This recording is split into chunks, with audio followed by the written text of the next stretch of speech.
what's up? I'm going to be showing you how to install a PlayStation 2 into your vehicle using one of these. So this is a DC buck converter. It basically takes a 12 volt signal and allows you to step down the voltage to install a variety of different electronics. Now, I'm not an expert by any means, but I'm going to do my best to explain it to you anyways. And yeah, hopefully it's comprehensible. Okay, I'm going to just start with a little bit of a rundown on how to install this. So here on the left side are our inputs. This is where we're going to plug a positive power cable as well as a negative ground signal from the car.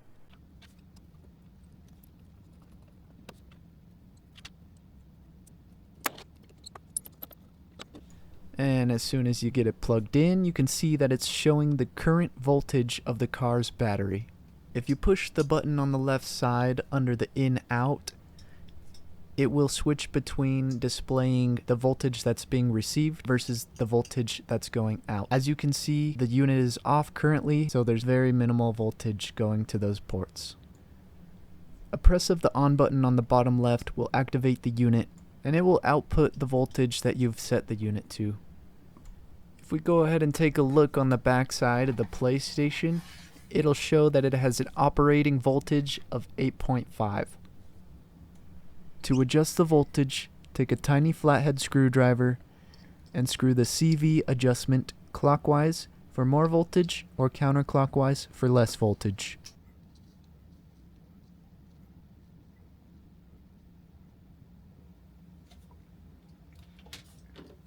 Now we need to make the cable that will go from the buck converter to our PlayStation. Unfortunately, we'll have to sacrifice the AC adapter for this step, but in my opinion, it's the easiest way to go about it. Cut the cable at the appropriate length for your install.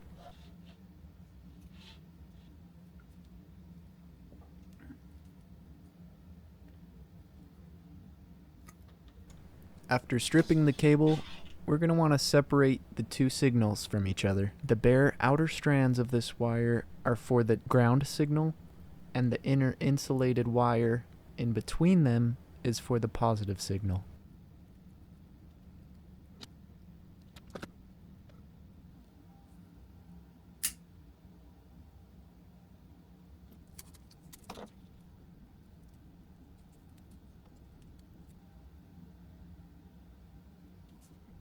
And that's really all there is to it. It just comes to figuring out how you're going to install it into the vehicle of your choice. I feel like it should go without saying, but do this at your own risk. In my application, I'm installing this in an older car with very simple electronics. In the remainder of this video, I'm going to be showing you how I installed it in my application. So if you're needing ideas, maybe you can implement some of the ways I installed it in your own project.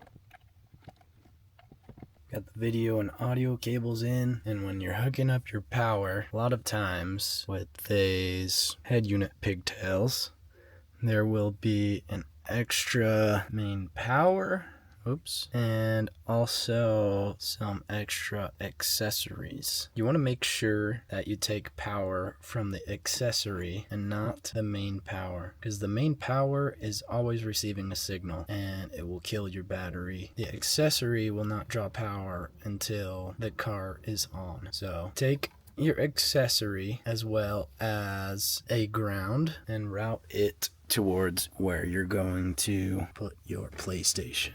Here they are in my glove box. So we've got the positive wire coming from the extra accessory plug on the back of my head unit, and then I've got a ground. There's a ground behind where the head unit plugs in. Now I've got both my power and ground wires and this cable routed into my glove box. So now I'll put this all together, plug in the PlayStation, and see if it turns on.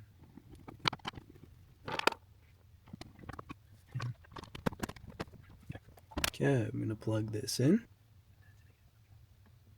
Okay, just turned the car on. We're doing pretty good. I don't know if you can see down there, but it is showing 8.5 volts. And so I'm going to plug that power into the PlayStation. Nice. Got a cute little red light. Let's just go to AV in and let's turn it on and see what happens.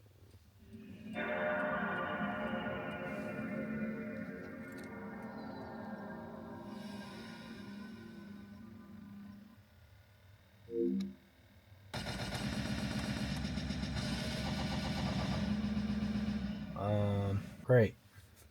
Well, the reason that's happening is because the PlayStation I have is junk. So the reason my PlayStation was stuttering like that is because my disk drive in the PlayStation is messed up, but I have a workaround, and that's using these.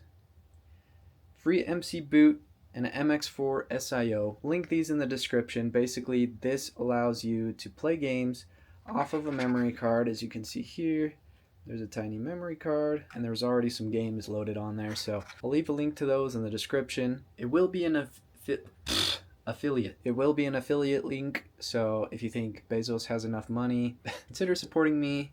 If you wouldn't mind, that would be awesome. But if not, no worries. I totally get it. Now, if you plug these into your PlayStation and you don't see the games that you really want, don't worry. There's a way you can get those games. You just got to put them on that SD card. I'm not going to go into that. There's plenty of videos out there that can show that process. Let's keep going. Okay, here's the moment of truth.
So here's a look at my glove compartment, and I actually have an insert that goes inside of there, and that's this, which you can see I have my PlayStation strapped to. As you can see, I've got it strapped in here with just these two elastic bands, and how I got these on here was I cut a little channel on the end, pulled them through and stapled them. Then I also cut this hole for some cables to come through, which you'll see in a second. And then of course I cut some holes on the back for the air vents. Don't look too closely at those, but use a very sharp blade and be very careful if you're going to attempt this. So I ran into a little bit of an issue. I have a lever back here, as you can see, and this lever was blocking the plugs on the back of the PlayStation. So I had to move it, and I'll show you what I did. Okay, so here's that glove compartment insert. The plugs here interfere with that lever. I moved it to the top and I redid the straps and everything. Yeah, I'll show you how I tuck it in there. Oh yeah, I got a little hole to turn on the power. So there it is, and it just tucks right up in there. Sorta.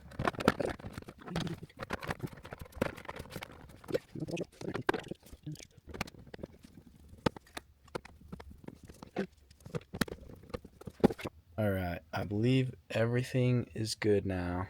Let me click this on to accessory. The screen should come on and it should light up. Okay, sweet. No signal detected because this thing isn't on. Just have to hit that button. And then I've got a little hole up here and it turns on viola.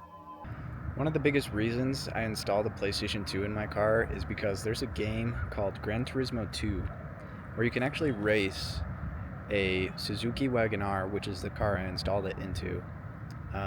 So I just thought it would be kind of funny. Like, now you can race a Suzuki Wagon-R within the comfort of your own Suzuki Wagon-R. Like,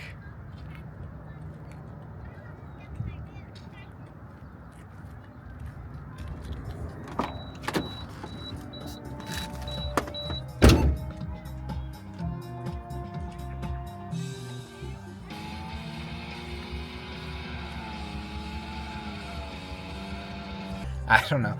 I don't know why that, like, I don't know why I like that so much, but it's just, I just think it's really, like, cool, but it's kind of dumb. Anyways. Was it worth it?